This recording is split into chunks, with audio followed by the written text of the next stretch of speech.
दुर्गा मैया की जय। कौन फूल मन माँ भावे, कौन फूल सिरन माहे दुर्गा मैया, कौन फूल मैया गले हार हे दुर्गा मैया, कौन फूल मैया गले हार हे दुर्गा मैया। कमल फूल मन माँ भावे, बेली फूल सिरन माहे दुर्गा मैया, अड़हुल फूलवा मैया गले हार हे दुर्गा मैया।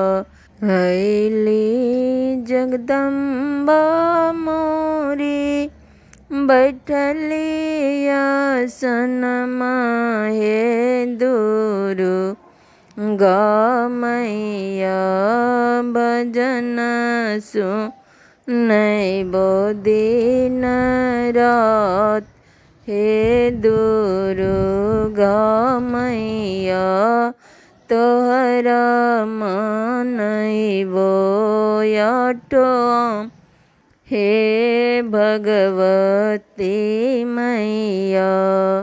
बर दे हो जोरिया हमार हे जगदम्बा मैया, बर दे हो जोरिया हमार हे दुर्गा मैया।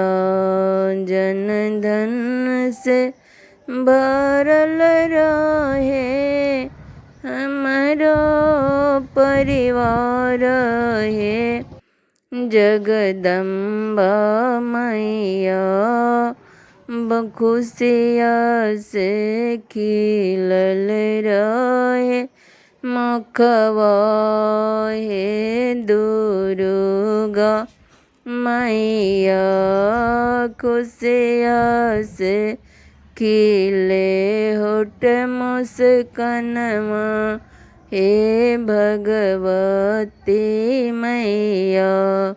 बोल दे सातों बहन भगवती की जय। दुर्गा मैया की जय, जगदम्बा माता की जय।